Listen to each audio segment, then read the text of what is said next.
Hey guys, Tommy Carrigan here with Tommy Untamed. Thanks for tuning in. We got an awesome guest today. You're going to enjoy it.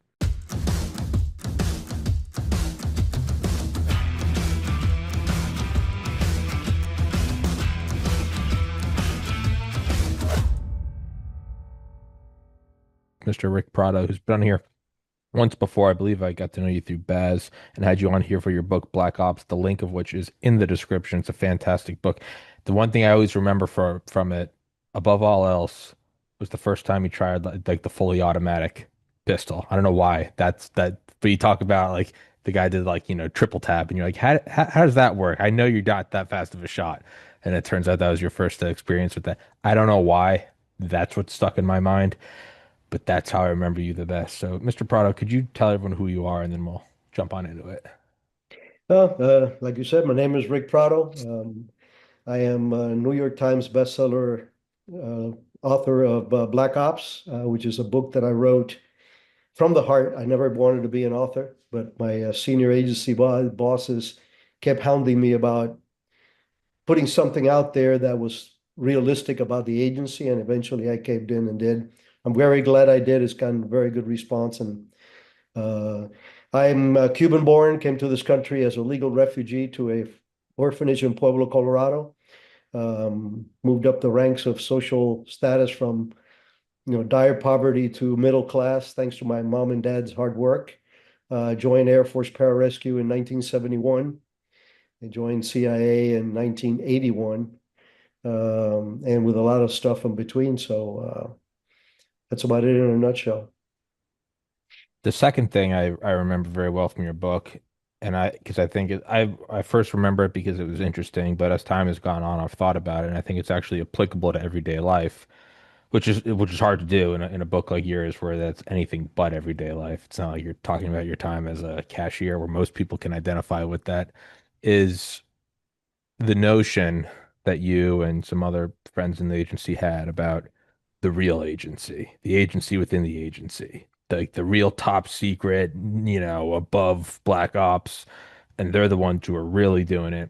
And as you work your way through it and up it and were there for longer and longer amounts of time, you realize that wasn't there. And, at first, as somebody who just loves anything thrill, it's like, oh, that's a letdown. But I actually think it's applicable to, in an odd way, it is kind of be the change you want to see in the world. You realize we all want the patriarchal figure. We all want the, whether we admit it or not. You like the idea of somebody watching, and for a lot of us, it's God, but do you like the idea of like someone somewhere? They're controlling it. The real guys, they got it down pat. And when you see that there is no CIA within the CIA, it's the feeling of like I'm 35 now, and I look back at I'm like, oh man, my parents had no idea what they were doing when I was born. I was just like, mom and dad know. And now that I'm 5 years older than they were, I'm like, oh God, it's terrifying. I'm stringing together of paying bills and getting gas and car insurance. I think that is an enlightening realization to have when you are in, the Hall of Shadows, to realize that it's not there. And it's daunting because it means that you have to be that. How did that bleed over into your time there? Or how has that affected your thinking from then? Well, first of all, you have a very good memory. That particular episode for me was that was like the in the hall, like a joke kind of thing. I don't think anybody really believed that there was an Sure. agency in the agency, but it was our way of expressing among each other that we could always do more. And I think that that's one of the strong points of Black Ops, my book, is that it does show a lot of sexy operations. Nothing like what you see on TV, but still sexy, still dangerous, still successful. And that's within what they allowed me to talk about. But I think to back to your original question on this, I came into the agency not knowing anything about the agency. Just like I went into the military not knowing anything about the military. I had been in this country like 8 years, and I didn't know the difference between Army, Navy, Air Force, or Marines. So for me, you mentioned having a protector. My protector definitely is God. And I believe that I was put on this earth for a particular mission, and I had the courage to follow it. So I came into the agency first not knowing what the agency was really about. I mean, I know they spied and they did ops and all that other fancy, fun stuff. Uh, but I also came in without the ambition of being director of operations or any of that. I wanted to kick ass, take names, maybe, and, pay back this wonderful country for allowing me and my family to become, Americans. So, absolutely. Now, I want to specify that that's not unique to me. We have a lot of officers that come to the agency. Sure, you have your political individuals that rise pretty quick because they're primarily political. They still contribute, they still do work. We need them all. I mean, I was a senior officer and but ended up in the street my last 2 years. So there's plenty of good people, and that's one of the reasons that Black Ops is important to me because we have lost a lot of people in the agency. We have 141 stars. That might not sound like a lot to the Army, but we are smaller than the FBI. And the operational component within the agency is the smallest of the directorates. So we're pretty close to it. So when you have 141 out of a very limited number, that's a substantial, and a third of that is post 9/11. And that was the tipping point for me to write Black Ops was the fact that I felt that I owed the parents, the children of our fallen, something that the widow could give them and say, this is what daddy, this is what mommy did during the war. This is the kind of stuff CIA really does. And how else can you explain it to your kids when all they see is Jason Bourne, maniacal assassin with 17 personalities, blah, blah, blah. So Yeah, yeah, yeah. That is an insane figure. I read a book last year, I think. Yeah, called Empires of the Sky. It was all about the early Zeppelins in World War One. And the same thing is like you read like the total number dead, and you're like, that's World War One. You're like tens of millions, and the Zeppelin, it's like 280. And you're like, why is that so revered? It turns out like the entire operational component was like 300. And you get this like, oh, okay. I get it. And Yeah. it's, but this is crazier because there's a whole nother aspect to it. It's none of that was classified. Now imagine that, and you go, "Well, what happened?" And you go, I can't tell you. That really is the sort of embodiment of the term, like, don't do the right thing. Do the right thing when no one's looking. No one looking to judge you and nobody looking to congratulate you. What are you doing? What I call it's like, what am I doing off air? Who are the people I talk to off air and help off air? And there's no show to pat myself on the back about. That's a wild component, is that it's all completely wrapped up, and then and then people have suspicions of where they go, and it's a natural human responses. Well, classification also means that they can cover up mistakes or incompetence or maliciousness, which, man, it's a pretty easy target to hit when there is no pushback and the people who would argue back can't because it's classified. That's a difficult thing, to do the right thing and not be able to illuminate anyone about it under threat of jail. That's what is that for you? Yeah, I mean, look, it's like everything in life, it's a balance and a two-edged sword, okay? For one thing, it is you do not go into the CIA to become a popular, well-recognized individual, okay? The badge that I had on my chest when I went in as a GS-10 was the very same badge with an updated photo when I was, flag rank SIS-2.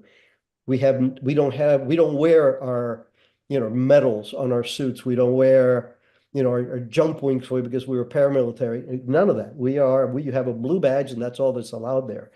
But the other side of that is the camaraderie that it breeds. The outside world will never know truly what we do and how we do it. But among ourselves, that secrecy is what keeps us a tighter group because you can't tell anybody else outside that family group.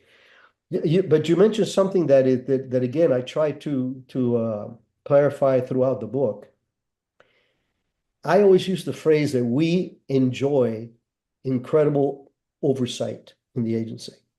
And that might sound an oxymoron for an operator that really likes to go out and bite shit, right? But we, everything we do, Bay of Pigs fiasco, it wasn't the CIA. It was the administration forcing change plans from the Hmm. original, this, that, or the other. There's always somebody in the White House. On my special programs at the last 2 years of my life, I briefed Dick Cheney and Condoleezza Rice in person.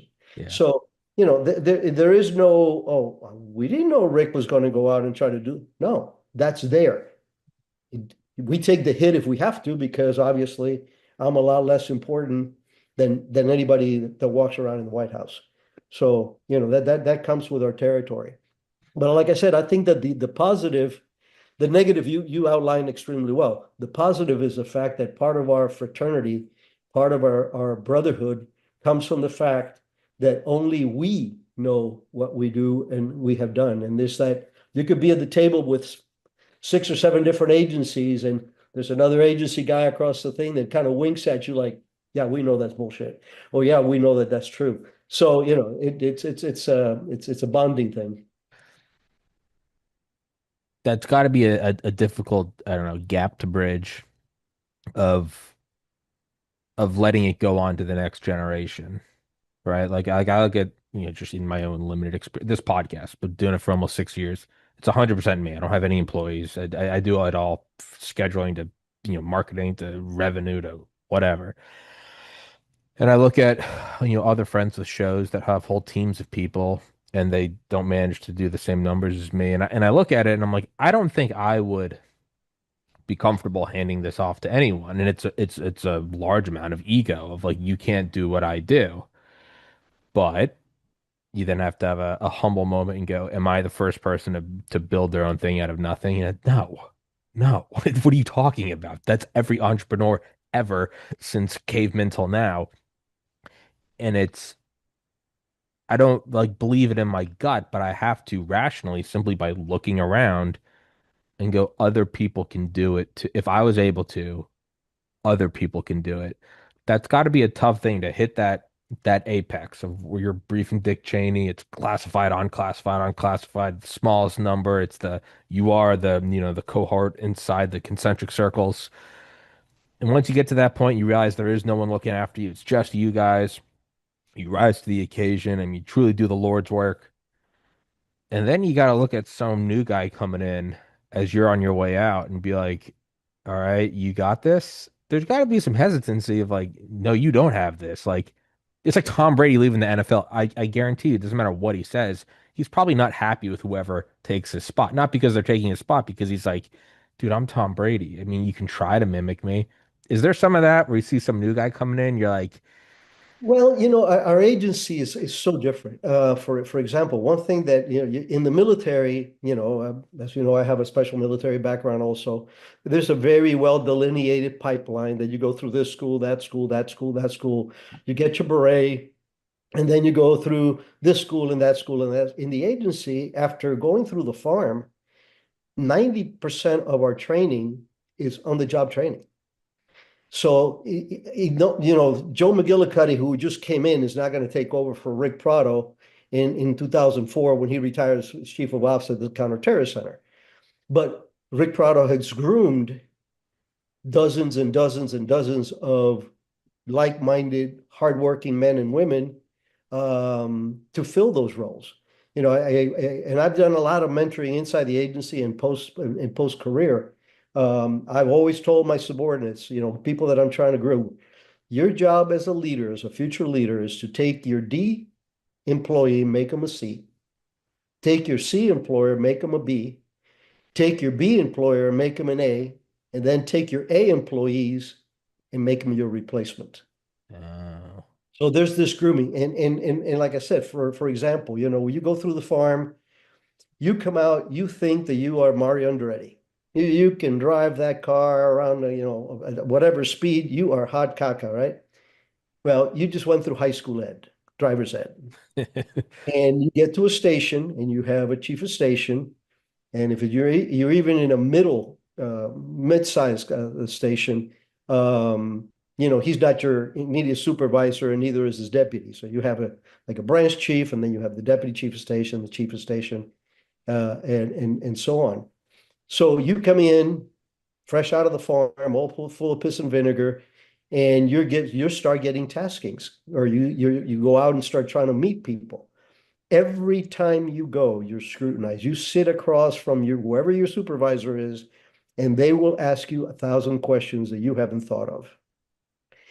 How are you going to get there? What are you going to do?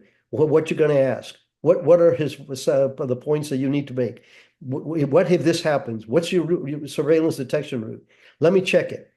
And is that kind of scrutiny. The first 2 years or 3 years of a first tour officer are very limited in the spectrum of things that they're allowed to do, because you need for them to learn to drive fast, but you can't afford for them to wreck your car, Mm.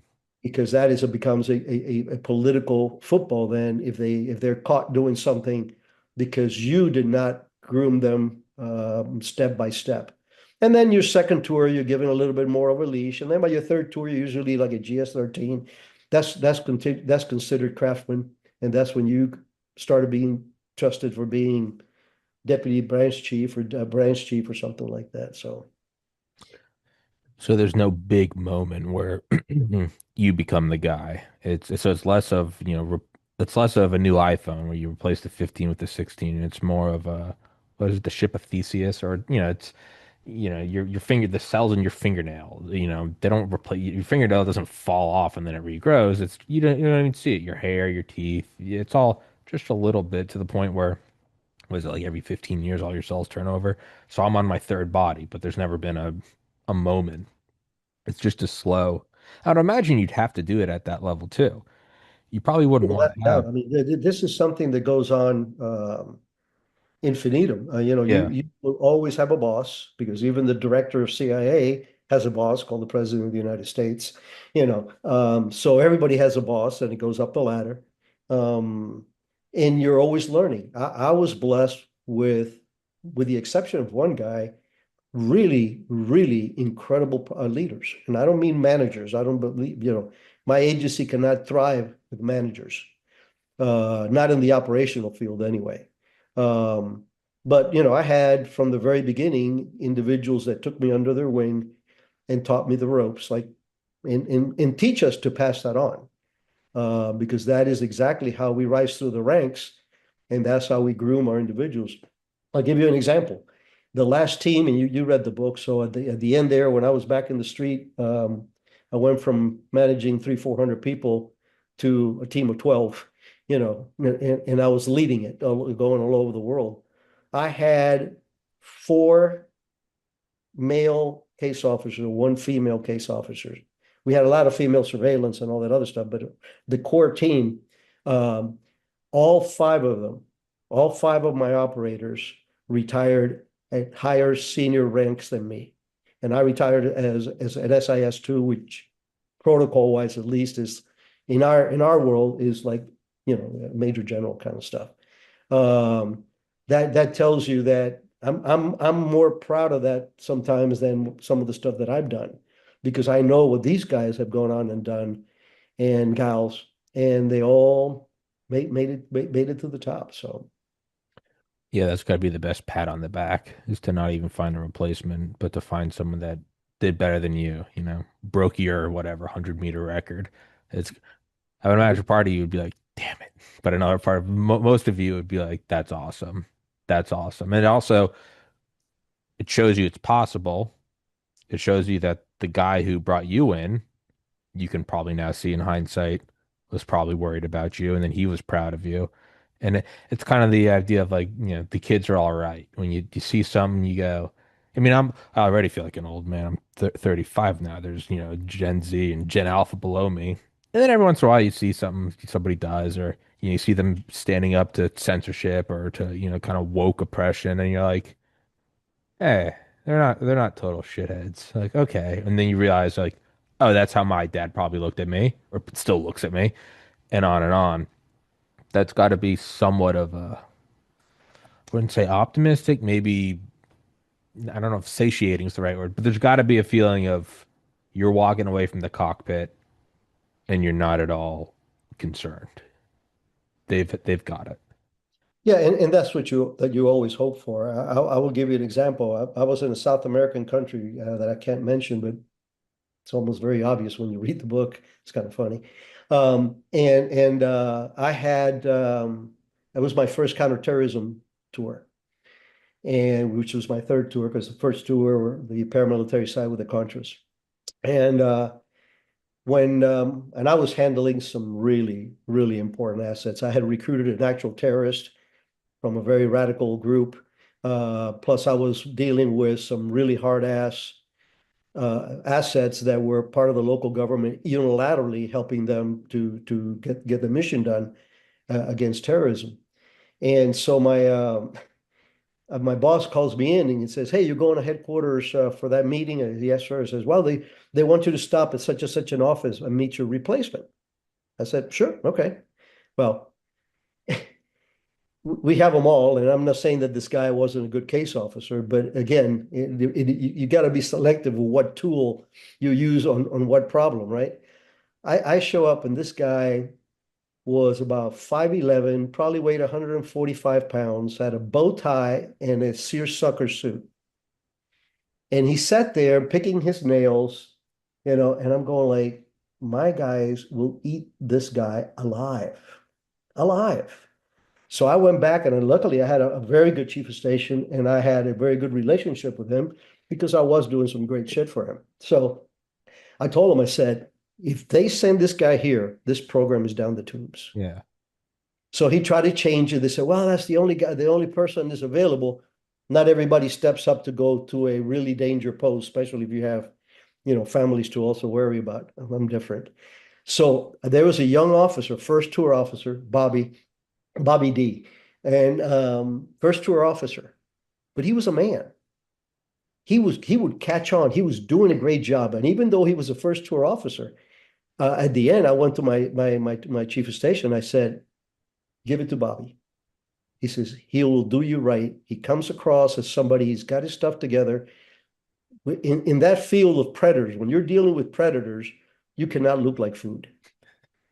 Give me a And Bobby seersucker did, suit. and Bobby did a fantastic job. And as a matter of fact, the same little unit that I started, he built on, and shortly thereafter, they captured the head of the main terrorist group because of that little cell that we were helping that country unilaterally to do, because again, you got corruption and drug and all this other stuff going on that you had to be really selective who you dealt with. But that's a true story. And he went on to be chief of station and senior grade and everything else, but he made his bones on the streets of a very dangerous place on his first tour.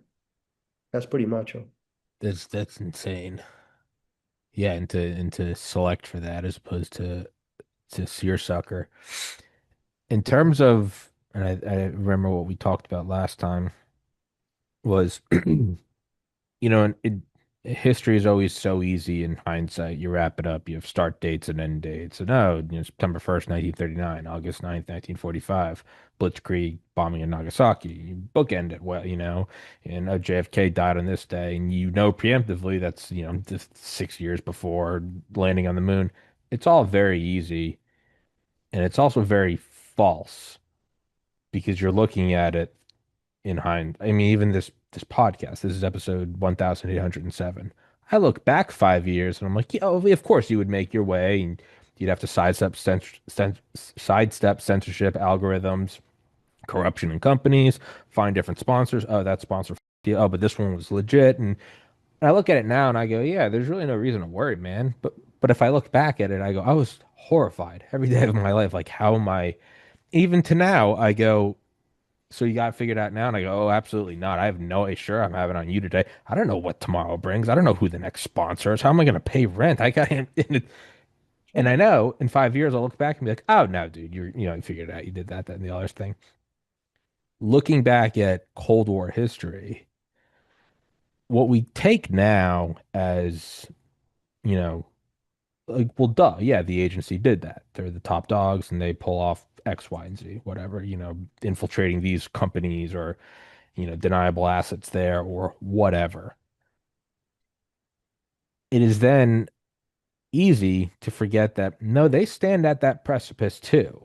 And the thing they did was not history. It was an absurdity. Like I just finished reading about Project Azorian, right? Picking up that Russian sub, and you're like, yeah, we take that as history now, but that was wild. They must be standing on that precipice now, and I would imagine two major fields.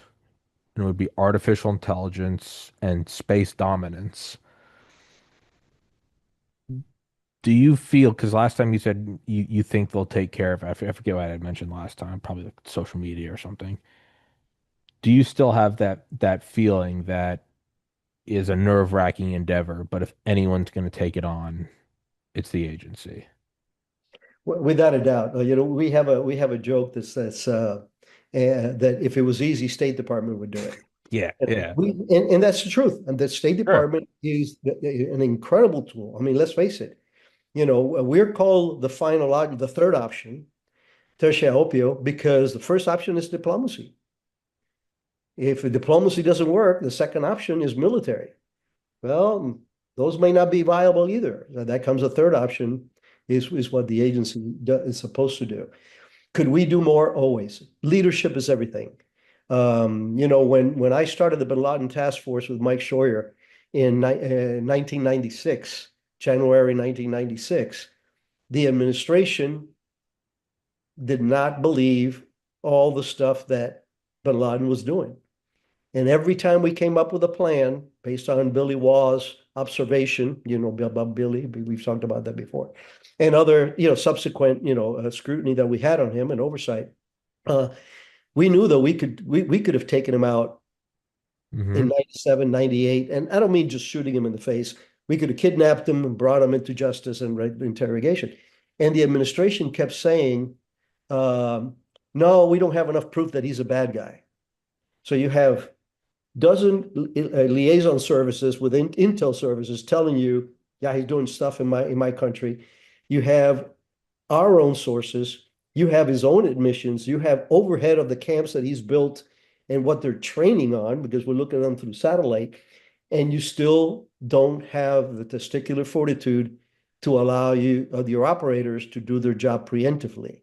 And especially in counterterrorism, disrupt and preempt is our motto. That is what we are supposed to do. So, it's always been humorous to me. Like you said, once you get to a particular place, you look back, but the granularity of developing all these things, it's a very esoteric profession. If it's easy, you're doing it wrong. Yeah. I'm sure that when you go to the bank, you come out of your house, and you maybe have awareness. You look around, make sure there's nobody with a baseball bat or something. You get in your car, you go to the bank, you withdraw your money, you stop at 7-Eleven, grab a Slurpee, and come back home, right? Well, I can't do that because every time I leave, I have to see if I'm under surveillance. I cannot take the same routes. So the shortest distances from point A to point B doesn't work in our business. So it's very counterintuitive.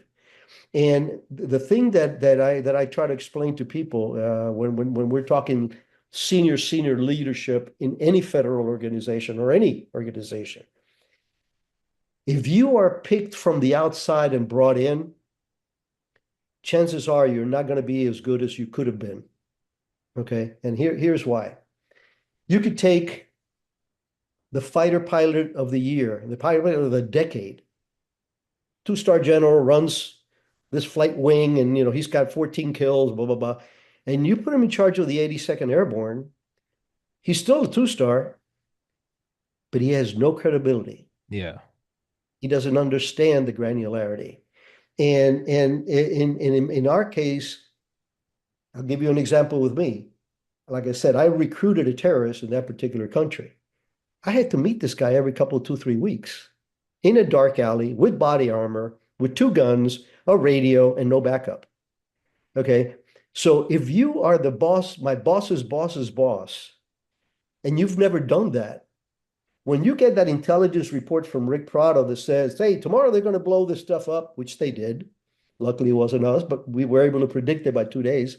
Um, how do you say, wow, this is price? I can only imagine what this guy went through to get this guy to this point where he would, they have no clue. Oh, they go, oh, this is really cool stuff. Let me show you the president. And they get their pat in the back. And but there's no empathy for what we do. The other side of that coin also applies. Respect. How can I respect somebody who all that he or she knows about the agency is the 3 weeks worth of briefings that they got before they took over the organization? I don't care how well you understand nuclear science, or medical, unless you've done it, you don't have the credibility with the rank and file. So, And I imagine just in my own the thoughts that are coming up subconsciously, reflexively, that I'm not even formulating. Yeah, I my first reaction is thinking like arrogance, like arrogance and anger. I'd be like, dude, they don't know what they're doing, and they don't know what they're doing, and we all know that it doesn't take too many brain cells to realize or to imagine how long does that go on before you start, becoming what people accuse the CIA of just being a shadowy, tight-knit group? I mean, how many of your own guys do you see get killed or things go south and civilians get whacked? And yeah, you got your seersucker guy going like, well, this is really cool. I mean, how long would that take me before I stopped really telling everyone everything? Because I'd be like, you don't understand what this is, and you have no respect for it, and you don't know what we go through.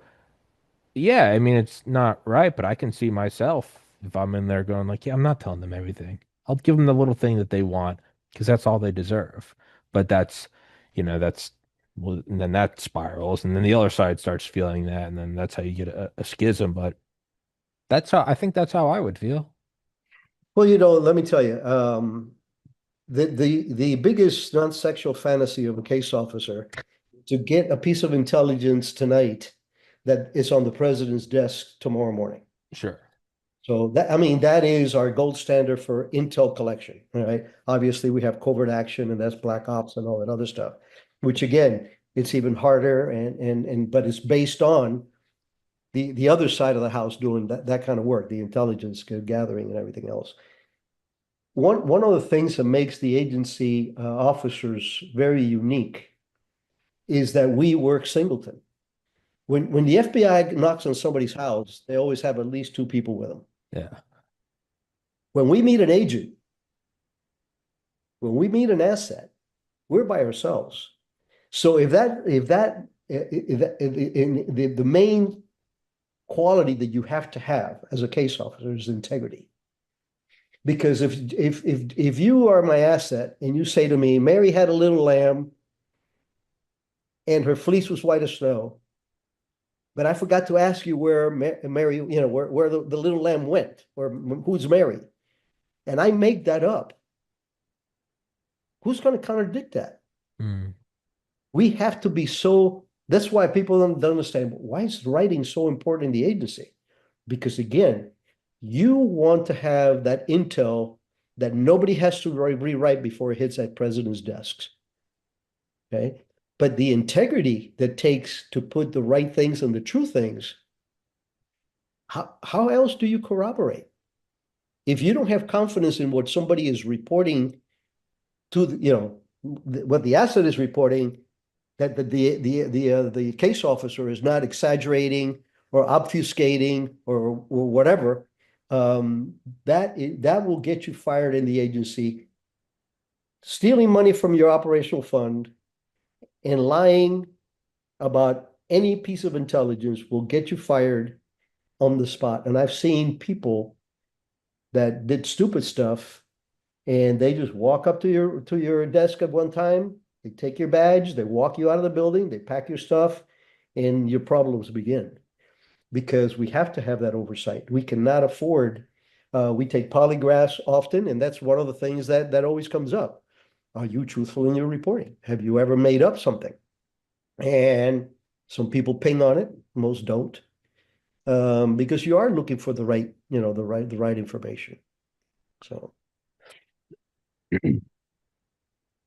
I imagine it's also got a, well, being in the agency, I'm sure it's not difficult to believe in conspiracies if you're part of them, you know, you off to, you're like, no, no, yeah, you know, it's not hard for me to believe I was there.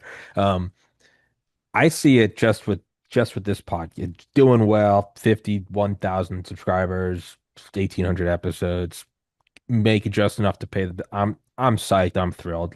Long future ahead of it, and I'm very proud of like the guests I get.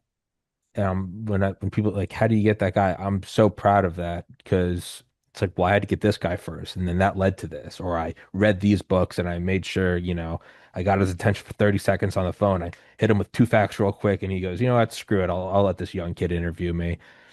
Some of these guests I get, and then I'll see in comments, like I got Ken Alibek, who's the head of the Soviet Union bioweapon program. CIA smuggled him out of the Soviet Union in 1993.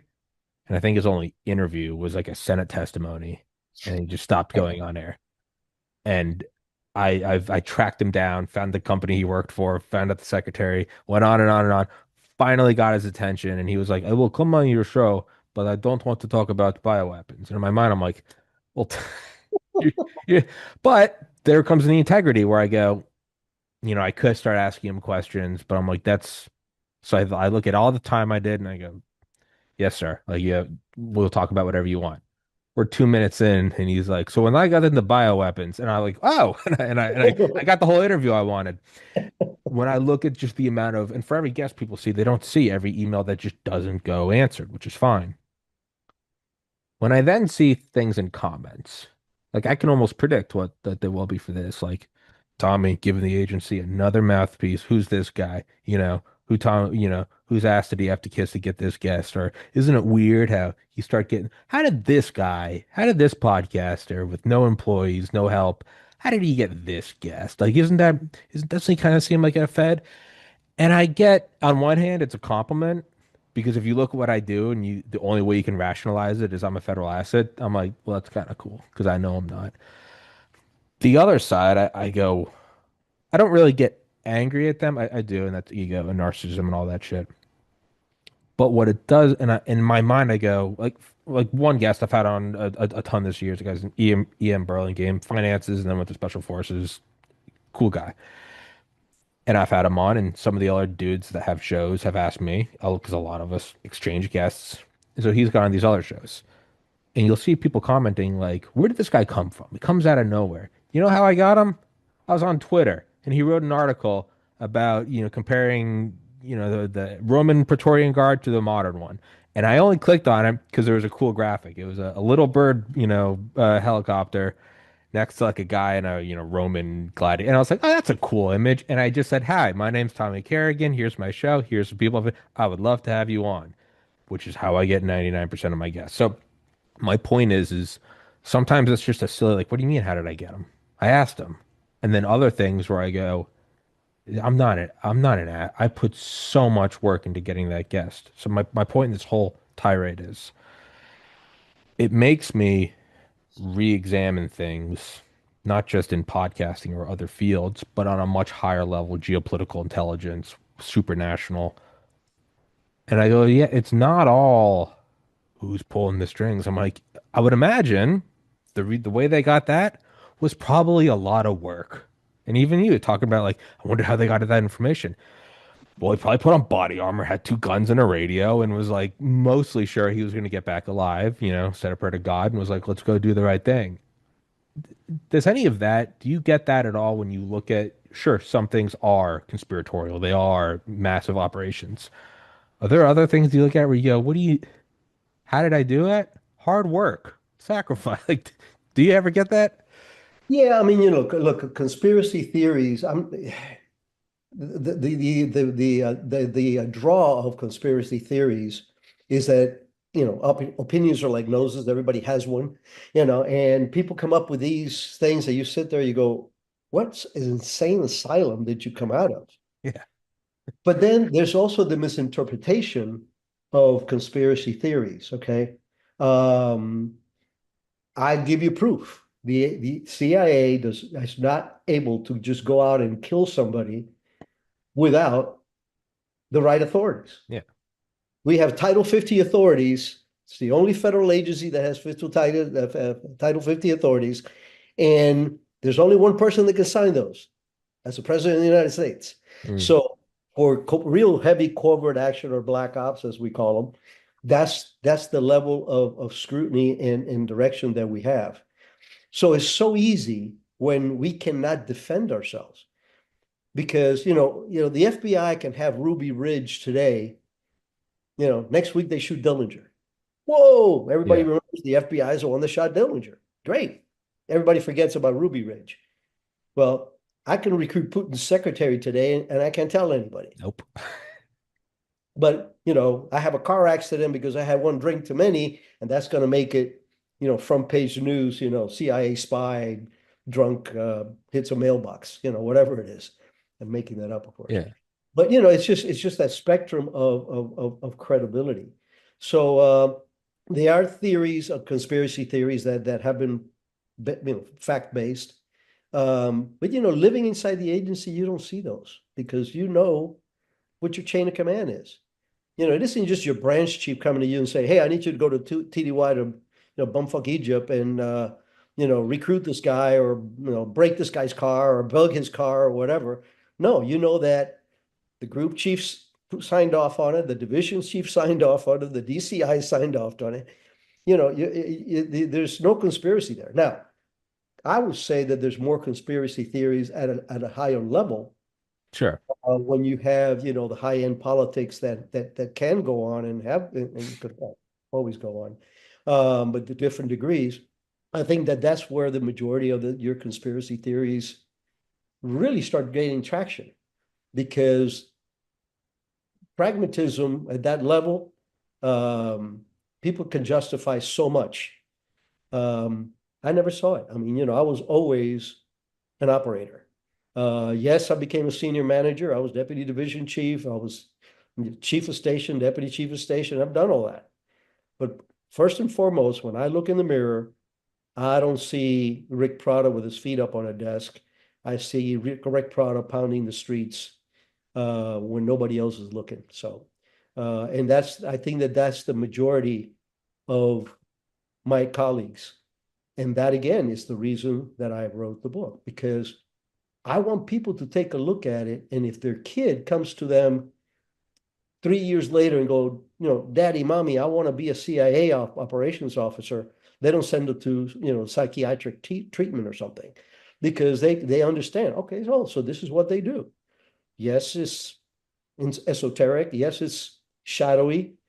But my God, these guys and gals really put it on the line to get the information that helps everything else that we have as a defense mechanism be able to be triggered and functioned. So Yeah, and I think also sort of the political types where it's seemingly their sole ambition is progress for the sake of progress, climbing the ladder for the sake of getting higher up on the ladder. And that doesn't mean that, they're all bad. I'm sure there are a lot of people that are legitimately trying to do the right thing. But even at it's a kind of it's a shitty irony where it's like, yeah, there are good people and there are bad people. Well, are they evenly distributed? Well, actually, the bad people tend to stab everyone in the back, meaning they get higher and higher up. So even if they're only 1% are bad, they have control of 98%. You go, oh, that sucks. But I think in general, you have that personality type of flaw are the ones at that level where whether or not they even believe the rationalization, some might need to rationalize. There might be a little shred of a soul still in there. I think some are just outright. It's psychopath. Get away with it if you can. I don't, and I can say why. I'm not just saying this because I have you on here.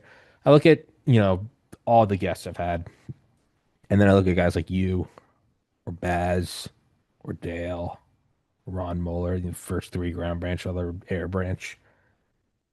And even in comparison to just like the other military guys I've had on, guys my age who were, enlisted in GWAT to SF or Delta.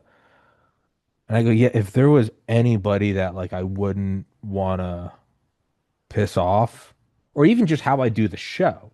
Just make sure I put on a clean shirt and you know, show up on time. There's just and some of the doctors, but there just seems to be almost like a no, that's a guy I really there's no I can't pull an excuse because they don't have excuses. Just in that frame, how in God's name can I then rationalize?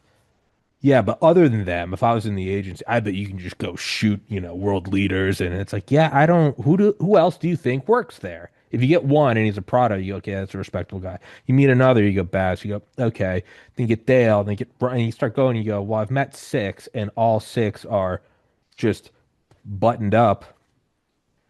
It's not yes or no. It's just like rationally, if you keep flipping the quarter, you go, I would imagine there's probably a high level of rigor there. And if you went in there and go, when are we knocking over this day? They'll probably throw you out into the parking lot. Like, but the flip side is, well, then where do those people thrive? Well, they thrive at the highest levels of political office where there isn't any of that. There is no, they don't care. And that, that's a whole nother discussion for another time. But yeah, I But can, I think that there's a difference between political ambition outside your career field. Like, well, someday I want to go be a senator, God forbid, or something like that. It ain't gonna happen. But the internal part of it is very healthy because again, you as you go up the ranks and you learn, your real contribution becomes not only what you're doing, but who you're grooming. That is I'm as proud of my proteges that as I am of some of the high speed, low drag ninja shit that I got to do in the agency. yeah. Because I back now and I see these guys and they're carrying on the torch.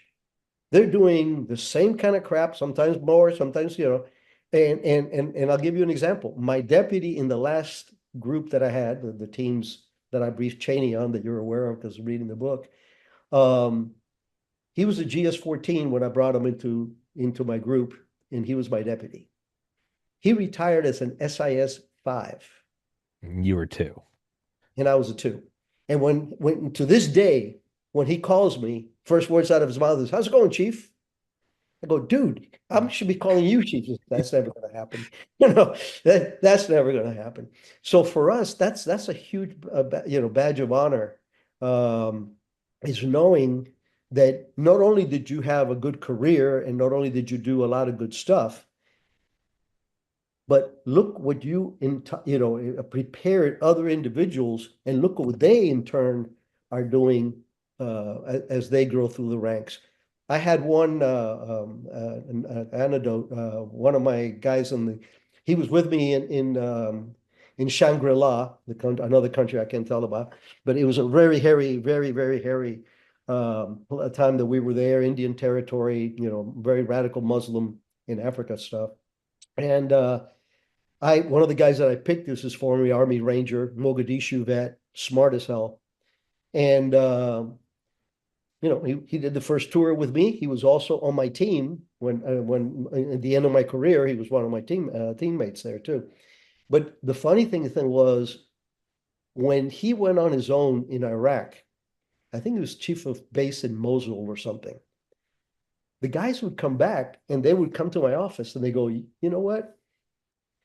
You know that guy? He runs the station exactly the same way that you ran us when we were in Shangri-La.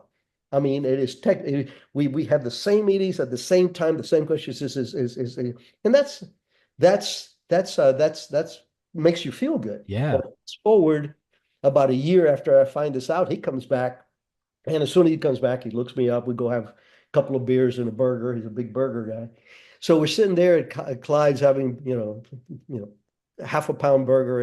And I mentioned to him the fact that, hey, I hear that. He says, "Boss," he says, "when I don't know what to do or where I'm at, I sit back and I go, what would Dragon do?" That was my handle was Dragon. What would Dragon do? I wear that as a medal of Yeah. honor because here is a guy I mean, he's the real freaking deal. I mean, Mogadishu, Black Hawk Down kind of guy who's now a case officer in real shitty places, and he retired as an SIS-4, and here he is running the base based on what he learned from me. that's perpetuity of pride, you know? So, It's as with this podcast, my dad grew up super poor and then rose high through business and sales and put four kids through private Catholic school and stay-at-home mom, whole nine yards. My dad never wanted to like sell poultry growing up, but like that's just what he did, and he did it insanely well and was insanely successful. And even though I don't think my dad would know how to like turn on my iMac, I do often go, what would like my dad do if he was right here? And he is. I mean, I just saw him, but and even though it has like the comical answers like, well, he wouldn't know how to. I'm like, yeah, yeah, I get that. Like, shut the fuck up. What would he do? And that's where it comes into the whole. And it served me well. And there are times when it doesn't serve well at first, where you go, man, I really could have had this interview, could have had that sponsor. But even now, 6 years into it, where I'm much more confident in like who I am and what I tell guests on and off air. A lot of times there was a shortcut either to finances or to more views or to a bigger guest. And I didn't do it. And when I look at it now, and now I'm slowly, and that's not why I do it, but I start to have other people who are senior to me or with their own shows that are bigger than me, and they're like, "How did you know to do that?" And I always tell them like, I just think of like two things. My dad, I'm like, work harder than everyone else, legitimately. I mean, Irish Catholic, like Puritan guilt, work hard, be grateful for the Lord. But then also I go, just do the right thing. And I don't mean do the right thing like you're a surgeon, do the right thing. It's like, well, you got to go to 15 years of school to know what the right thing is. No, no, no. I mean, cut the bullshit. What's the right thing? The right thing would be to, I don't know, not record me, Mr. Prado, talking if I tell him I'm not recording. It would be to not, ambush you with some BS question or to have Ken Albeck on and go, well, I'm just going to ask him about bioweapons and then I'll upload that clip. Like that'll be sensational. It's just simple, like, hey, cut the bullshit. What's the right thing to do? You don't need to know anything about podcasting. I don't know. Put on a clean shirt, make sure the internet works. You have the book ready to plug. Show them respect and just shoot the shit. And you say you have an out, I'll give you an out, and it doesn't. But you don't want to hear that. In the same way, you go, how can I feel better physically and mentally? You know what to do. You cut down some calories, go lift some weights, go do some. I'm not saying you got to be an Olympian. Go do some light cardio, go for a walk. You should probably read a little bit each day. It's good to learn. Call your family members, text them, even just a simple hey, let them know you love them. And like what I do every day is I just try to be grateful for three things. And sometimes it's as simple as like my air conditioner get just kicked on. I went, thank you, God, for having a functioning air conditioner. It would kind of suck to not have one in August. I go, thank you for clean drinking water. I mean, that alone is a huge luxury. But even these little things, like you know what to do. Get 8 hours of sleep, go to the gym, eat healthy, drink a lot of water, read a book, get right with God. Everyone knows that, but you're looking for something else. You know what to do. And so when you said, that's pride and perpetuity, yeah, that's kind of how and I'm not doing it to like kiss my dad's ass. I'm just like, what would my old man do? He would show up, he would make sure he had the book read, and he just would be honest. It doesn't matter what things dangled around you. Go, is that the right thing to do? No, then don't do it. It really is that simple. But, you know, it's a lot easier to paint it as some shadowy. Actually, Rick Prado went on Tommy's podcast. This is actually his newest assignment. He's not retired. There's no such thing as ex agency. And Tommy's actually, how do you think? yeah, I'm getting you to kill somebody. Yeah, if that happens, hey, man, whatever. I, I don't, I don't know. But it's out there. And this is why, I get asked a lot of things about former colleagues and guys like Eric Prince and stuff like that, who are very dear friend. We worked sure. together for many years, and I always tell people, I said, look, I'm an intel officer. I don't know what people are doing. I read the media just like everybody else, except I don't believe 99%. I don't care if it's far right or far left. Everybody's got that agenda. I don't look at the news. I read the news every morning. I have 5 or 6 sources that I look at for what's going on in the world. I don't need no talking head for 32 minutes telling me what this means. I know what that means. But as an intel officer, conspiracy theories are so alien to us. because we have to have the facts. Yeah. You have to have but people will sit there in a chair, have a bourbon and go, I bet you that this is why they did that. And you sit there and you go, where the hell did What are you that, talking about? you know? So, conspiracy theories are out there and I don't follow them. I only comment on the things that I know firsthand.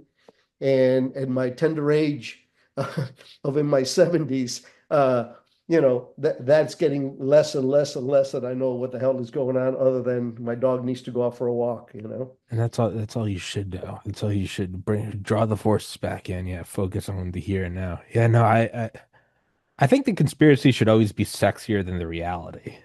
And it's to me, what's like far cooler than me being an asset would be like, wait, if you actually just get a laptop and before you even have a microphone, just start interviewing people. Who'd you interview? Just text your friend and just start making it up as you go. I'm like, that's so much cooler to me than like being an asset. I'm like the idea that you could build something out of nothing. It's like starting in the woods and then creating a house. I'm like, that's so much cooler than being an at. But you don't want to because what it ultimately means is people don't want to see that because if they see that, they know it's possible. And if they know it's possible, it's a reflection on them for why they haven't pursued the things they want to pursue, be it sobriety, weight loss, marriage, building a job, inventing something, going to grad school. You don't want to see that. You want to write it off and go, there's no way he could have done that because deep down, if you admit that someone can do it, that you could do it too. And the only thing holding you back is your own will. And that's not a fun thing to look at in the mirror. So in a sense, I get it. Um, but I said I'll let you go. We're 2 minutes up. And so I will let you go. But Mr. Prado, dude, it's awesome having you on here. I love talking to you. You're a cool guy. And guys, please go into the description. Please go grab the book. It's on Audible. Just get the book and hit play. That's part of you want to be a better person, start reading and start with this book. So please do that. Heaven's Harvest Prepper Food, 72 servings per pail, 25 years shelf life. I've had the owner Clayton on the show before. He's a God-fearing, America-loving patriot. Get one of these, get a couple of them, throw them in your basement. It's good to have it, not need it, than to need it and not have it. If you don't want to do that, you can get their seeds. You can plant your own garden, so you don't even have to keep buying them. You can just get the goods and start your own, or you can even get freeze-dried fruits and vegetables like bananas, apples, strawberries, and raspberries.